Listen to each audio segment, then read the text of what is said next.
नमस्कार। आज की वीडियो में आपका स्वागत है। आज हम करेंगे कक्षा 9वीं का चैप्टर नंबर 12 हिरोन का सूत्र की प्रश्नावली 12.2 का क्वेश्चन नंबर तीसरा। ये तीसरा क्वेश्चन क्या है?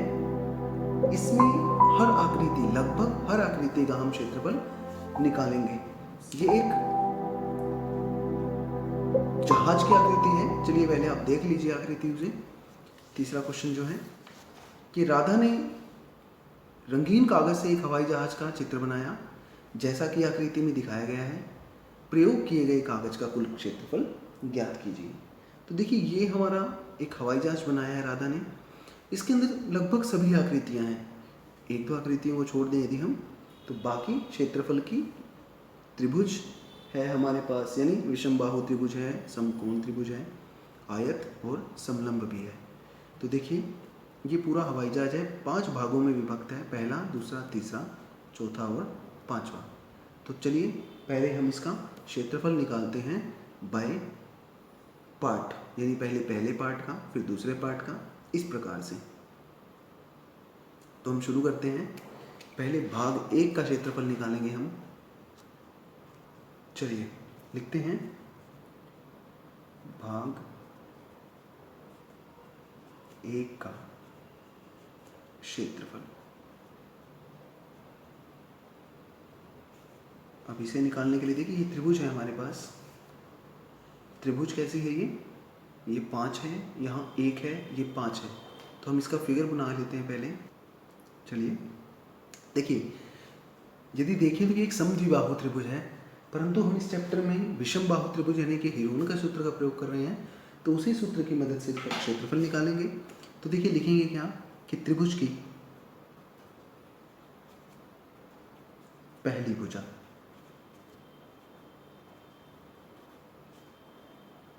देखिए वो हमारे पास क्या है, इसमें ए बोलते हैं इसे, और वो है 5 सेंटीमीटर।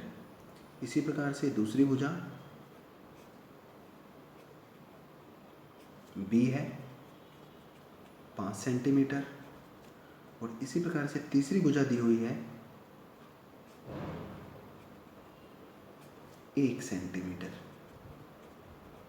फिर हम क्या निकालते हैं, त्रिभुज का अर्ध परिमाप निकालते हैं।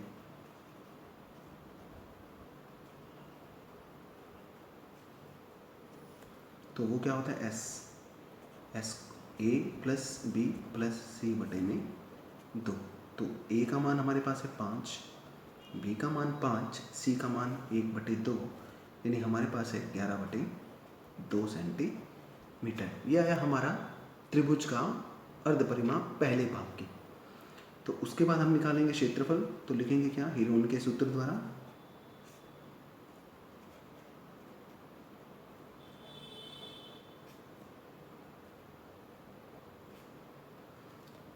क्या था, त्रिभुज का क्षेत्रफल।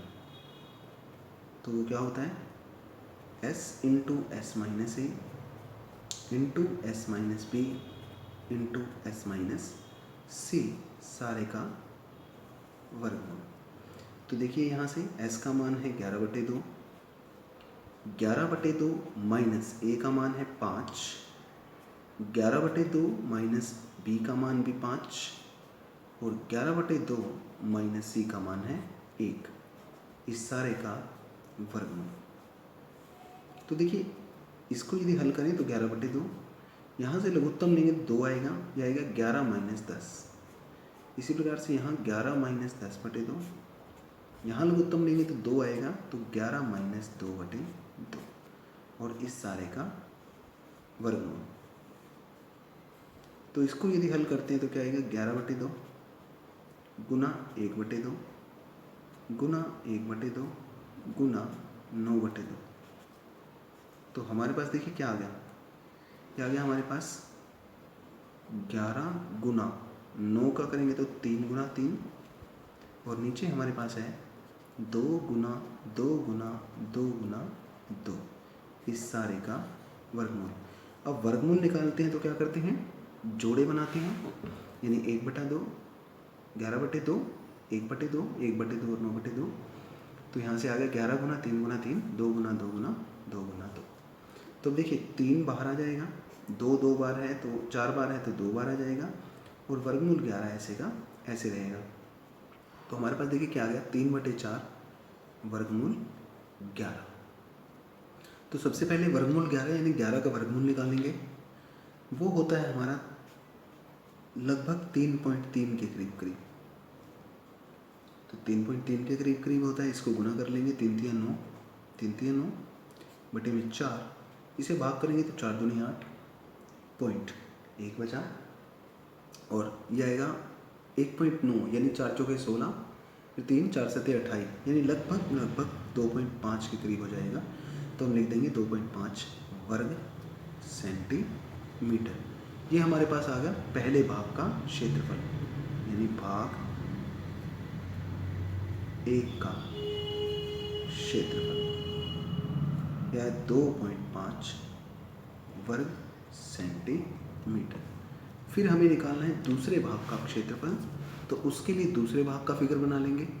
तो देखिए आगे भाग 2 का क्षेत्रफल निकालेंगे, लिखेंगे भाग 2 का क्षेत्रफल।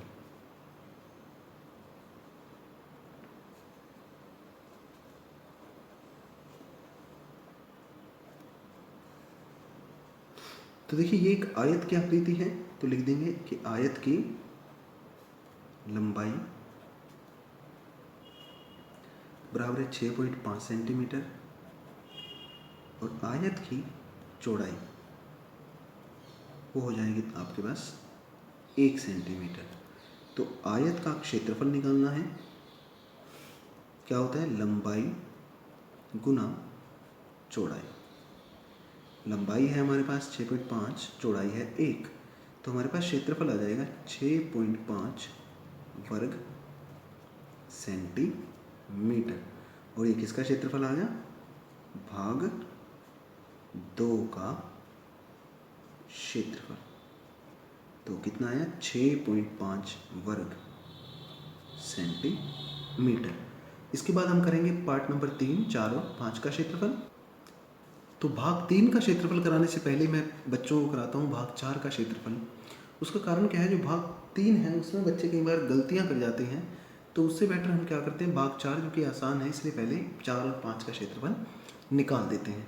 तो यहाँ हम पहले भाग 4 का क्षेत्रफल निकाल देते हैं, लिखेंगे भाग 4 का क्षेत्रफल। तो देखिए ये जो भाग 4 है किस आकार का है, यदि आप देखें तो ये एक समकोण त्रिभुज के आकार का है।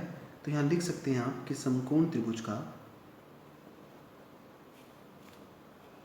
आधार वो हमारे पास है 6 सेंटीमीटर और ऊंचाई है यहाँ पर 1.5 सेंटीमीटर। आप किसी को भी आधार और किसी को भी ऊंचाई मान सकते हैं। तो लिखेंगे क्या कि समकोण त्रिभुज का क्षेत्रफल। तो देखिए क्या आ जाएगा, 1/2 गुना आधार गुना ऊंचाई, यह आ जाएगा 1/2 गुना 6 गुना 1.5। तो इसको यदि सोल्व करें तो क्या आएगा, 1/2 गुना 6 गुना 15/10। ये कट जाएगा, 5 तिया 15, 5 दूनी 10 और 2 तिया 6। तो हमारे पास कितना आया,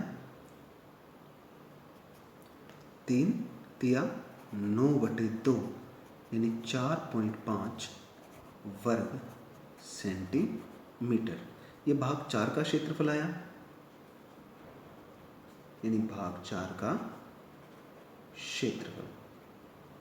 इसी प्रकार से हम भाग 5 का क्षेत्रफल निकालेंगे, यानी यही क्षेत्रफल होगा, क्योंकि हवाई जहाज है उसके दोनों जो पंख होते हैं हम कह लेते हैं वो दोनों बराबर ही होते हैं। तो लिखेंगे क्या कि भाग 5 का क्षेत्रफल, तो वो भी कितना आ जाएगा, भाग 4 के क्षेत्रफल के बराबर। तो वो हम लिख देंगे 4.5 वर्ग सेंटीमीटर। इसके बाद हम चलते हैं अपने भाग 3 की ओर, जो हमने बाद में करने को कहा था। तो चलिए भाग 3 का क्षेत्रफल निकालते हैं। तो देखिए भाग 3 क्या है हमारे पास, एक समलंब था, हम इसे दो तरीकों से निकाल सकते हैं। इसकी नीचे की जो भुजा है वो है 2 सेंटीमीटर, यानी ये पूरी,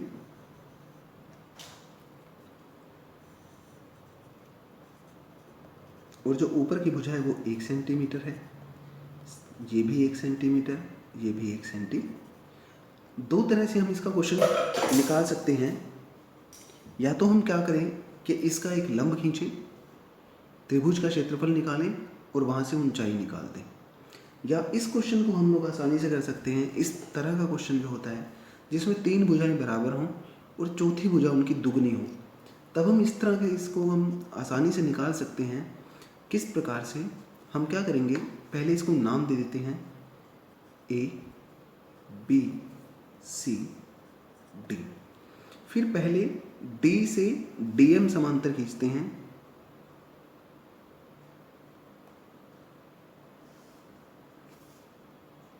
किसके, AB के, और A से AM समांतर खींचते हैं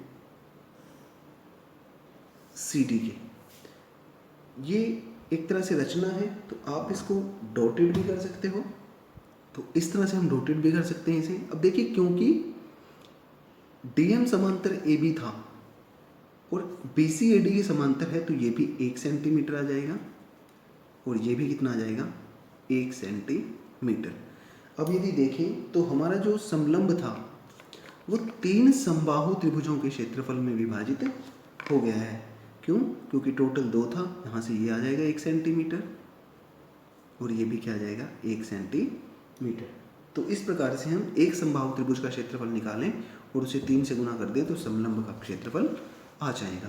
तो चलिए यहाँ लिख देते हैं कि A से AM समांतर DC खींचा व D से DM समांतर AB खींचा। तो इससे क्या हुआ कि जो हमारी आकृति थी, हमारा समलंब था, वो किन में विभाजित हो गया, 3 समबाहु त्रिभुजों में, 3 समबाहु त्रिभुजों में विभाजित हो गया है। अब हमारा काम क्या है, सिर्फ एक समबाहु त्रिभुज का क्षेत्रफल ज्ञात करना है और उसे 3 से गुना कर देना है। तो हम लिख देते हैं कि समबाहु त्रिभुज की भुजा वो हमें दी हुई है 1 सेंटीमीटर। तो समबाहु त्रिभुज का क्षेत्रफल निकाल लेंगे, हम लोगों ने पहले फॉर्मूला कर चुके हैं हम इसका, वर्गमूल 3/4 A²। ए यहाँ क्या है, भुजा है, तो क्या आएगा, वर्गमूल 3/4 गुना 1 का वर्ग, या जाएगा वर्गमूल 3/4 गुना 1, या यूँ कहें वर्गमूल 3/4। अब वर्गमूल 3/4 का हमें मान निकालना है। तो वर्गमूल 3 होता है हमारे पास 1.732।